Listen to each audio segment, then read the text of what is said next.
La electricidad es una energía que hoy por hoy consideramos imprescindible para la vida cotidiana.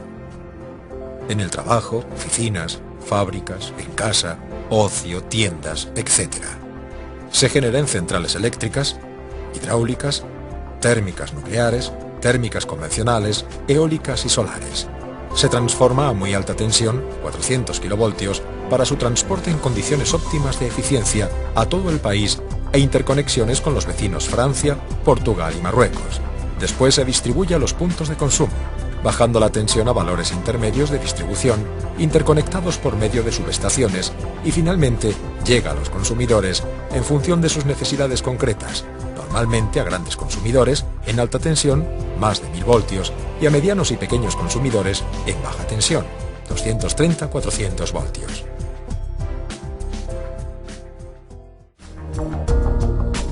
Accidentes eléctricos, siniestralidad. Pero la energía eléctrica que tanto necesitamos y que nos presta una ayuda imprescindible en nuestra vida diaria, tiene riesgos, y si no se utiliza correctamente, puede ocasionar lesiones a los usuarios imprudentes e incluso la muerte en determinados accidentes. Los accidentes de origen eléctrico son menos del 0,3% del total de accidentes.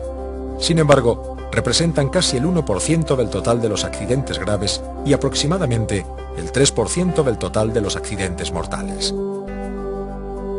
Los riesgos que presenta la corriente eléctrica si pasa a través del cuerpo humano son función de la intensidad, cantidad de corriente en la unidad de tiempo, del tiempo que esté circulando y de los órganos del cuerpo que se vean afectados. La norma UNE 20572-1 2.1997 suministra la información fundamental sobre los efectos de la corriente eléctrica sobre el hombre y los animales domésticos, sirviendo de guía para el establecimiento de prescripciones de seguridad eléctrica.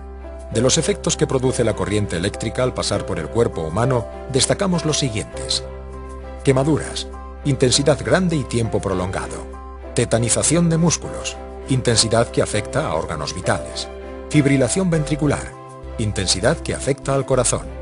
En el caso de producirse un accidente eléctrico por contacto con partes en tensión, la primera medida a adoptar por el socorrista, sea cual sea la tensión de contacto, es cortar la corriente, es decir, separar al accidentado de la fuente de tensión que ha dado lugar al accidente, sin que el socorrista o personas que ayuden se sometan a contactos eléctricos peligrosos. Los primeros auxilios a un accidentado por choque eléctrico, descarga eléctrica, son fundamentales en los primeros momentos, por la posible necesidad de reanimación o resucitación en el caso de paro respiratorio o paro cardíaco. En este caso, la posibilidad de salvar al accidentado se reduce según el tiempo transcurrido. 1 minuto, 95%; 3 minutos, 75%; 4 minutos, 50%; 5 minutos, 25%; 6 o más minutos no se puede garantizar. Tipos de choques eléctricos. El choque eléctrico puede producirse de dos formas: por arco eléctrico, que generalmente produce quemaduras, y por contacto eléctrico, que puede ser directo o indirecto. En ambos casos puede producir quemaduras internas y sobre todo en las partes de entrada y salida de la corriente, tetanización de músculos vitales, riesgo de asfixia y fibrilación ventricular. Definiciones. Arco eléctrico. Es el arco formado generalmente al aire, con gran intensidad y desprendimiento de calor debido a un cortocircuito entre partes a distinta tensión. Contacto eléctrico directo.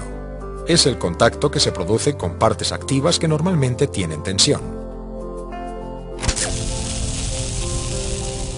Contacto eléctrico indirecto. es el contacto con masas o partes conductoras que normalmente no tienen tensión, pero que por avería o defecto de aislamiento se han puesto a tensión.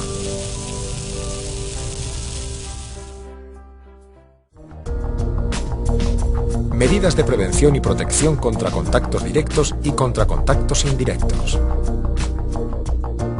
Para garantizar la seguridad a trabajadores y usuarios de las instalaciones de energía eléctrica, necesitamos que se cumplan dos principios irrenunciables. En primer lugar, que las instalaciones estén bien hechas, bien diseñadas y bien construidas, y cumplan los siguientes reglamentos según les aplique.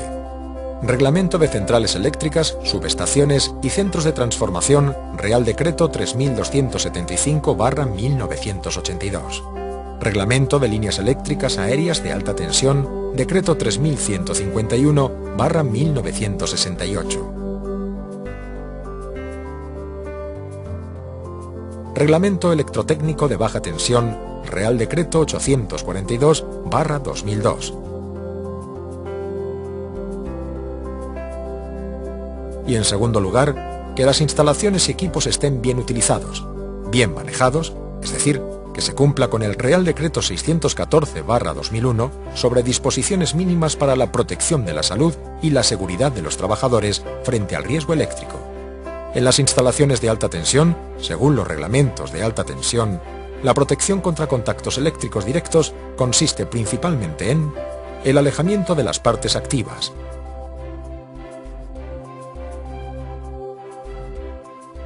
la interposición de obstáculos,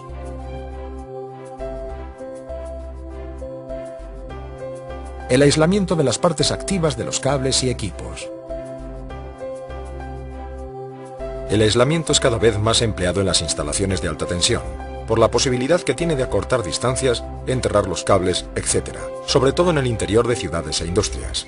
La protección contra los contactos eléctricos indirectos se realiza mediante la puesta a tierra fiable de todas las masas accesibles para evitar que cualquier masa o estructura conductora, normalmente metálica, pueda adquirir potenciales peligrosos respecto a tierra y, en caso de adquirirlos, que el sistema los elimine desconectando la fuente de alimentación.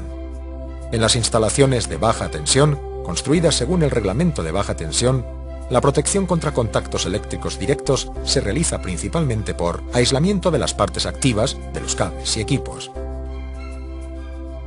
barreras o envolventes, grado de protección IP de las instalaciones y equipos, interposición de obstáculos. El aislamiento es la protección más empleada en las líneas y cables de conexión a equipos e instalaciones en baja tensión. Las protecciones contra contactos eléctricos indirectos más empleadas en baja tensión son las siguientes. Protección, por ejemplo, de equipos de la clase 2, doble aislamiento, o por aislamiento equivalente. Se identifican por un doble cuadrado concéntrico incluido en la placa de datos. Muy empleado en equipos y herramientas portátiles, generalmente no necesitan puesta a tierra de protección. Protección mediante separación eléctrica, empleando un transformador de aislamiento según lo indicado en la norma UNE 20460-4-41. Si el circuito separado alimenta un solo aparato, no necesita puesta a tierra de protección. Si el circuito separado alimenta varios aparatos, las masas del circuito separado deben conectarse entre sí mediante conductores de equipotencialidad. Las protecciones enumeradas anteriormente están más indicadas para receptores de pequeña potencia. La protección por corte automático de la alimentación es la empleada generalmente para la protección de instalaciones en baja tensión. Consiste en la puesta a tierra de las masas, asociada a un dispositivo de apertura por intensidad de defecto, normalmente un interruptor diferencial, sistemas de distribución según el esquema TT indicado en la ITC-BT-24.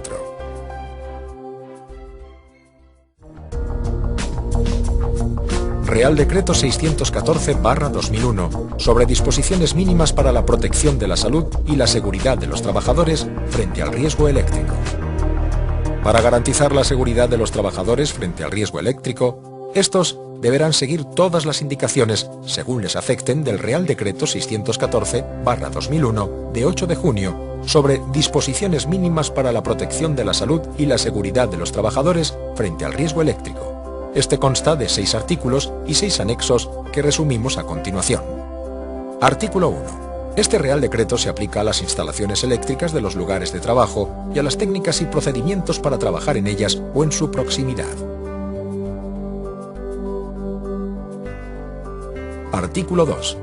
Obligaciones del empresario. El empresario adoptará cuantas medidas sean necesarias para que la utilización o presencia de energía eléctrica no suponga riesgo para los trabajadores y, si no es posible, para que este riesgo se reduzca al mínimo. Artículo 3. Las instalaciones cumplirán los reglamentos. Los locales deberán cuidarse, mantenerse y observar todas las recomendaciones de seguridad cuando se den características especiales de agua, humedad, incendio y explosión, aplicando la experiencia de fabricantes, instaladores y del explotador.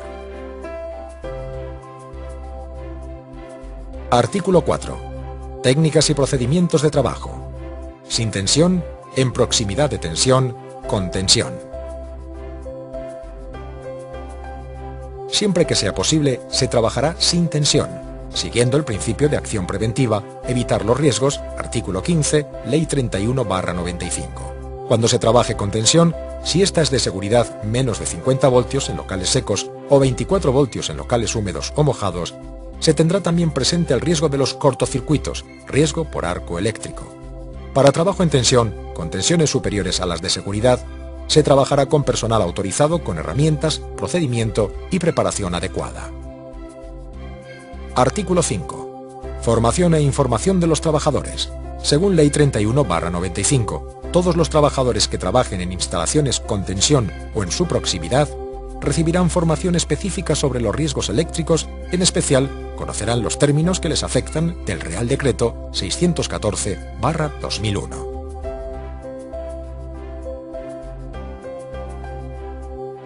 Artículo 6. Consulta y participación de los trabajadores. Según Ley 31/95, los trabajadores serán consultados y participarán en la elaboración de las medidas preventivas. Disposición final primera. El Instituto Nacional de Seguridad e Higiene en el Trabajo tiene elaborada y mantendrá actualizada una guía técnica de carácter no vinculante para la evaluación y prevención del riesgo eléctrico para trabajos en instalaciones eléctricas o en su proximidad, que desarrolla el Real Decreto 614/2001. El Real Decreto 614/2001 entró en vigor a los 2 meses de su publicación en el Boletín Oficial del Estado el 21 de agosto de 2001.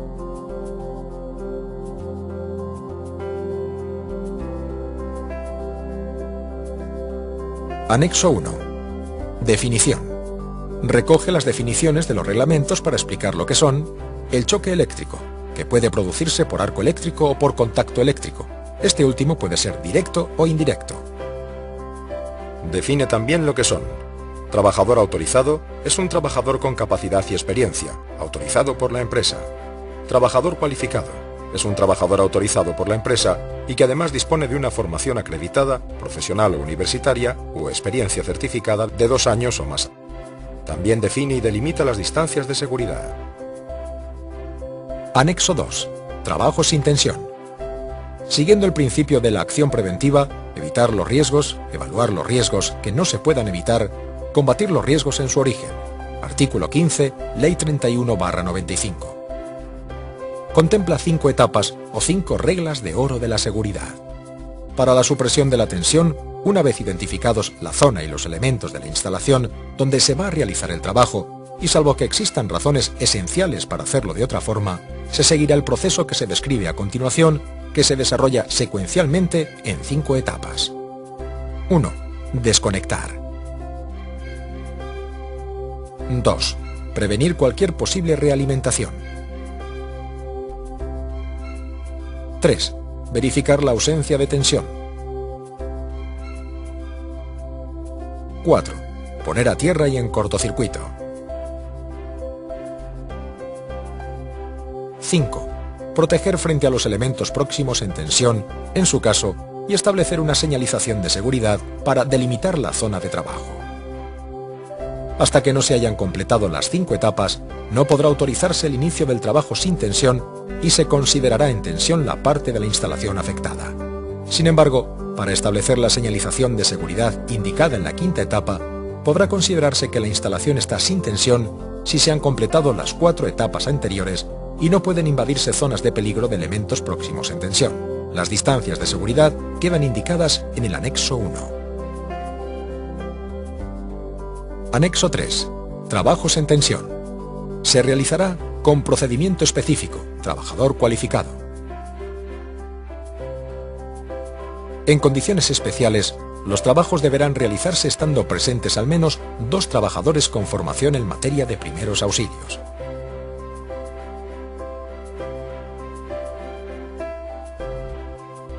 Anexo 4. Maniobras, mediciones, ensayos y verificaciones. Apertura y cierre de interruptores y seccionadores.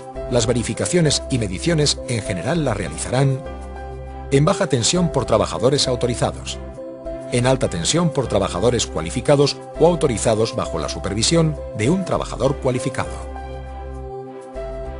Anexo 5. Trabajos en proximidad. Delimitar la zona de trabajo de forma eficaz.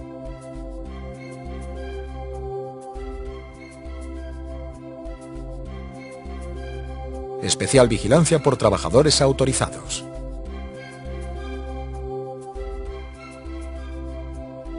Anexo 6. Trabajos en emplazamientos con riesgo de incendio o explosión. Electricidad estática. Las instalaciones eléctricas cumplirán los reglamentos. No se realizarán trabajos en tensión.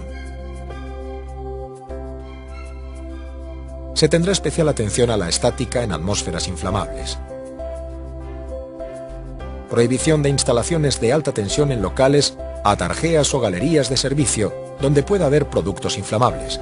Reglamento de alta tensión ITC 14, apartado 2.3.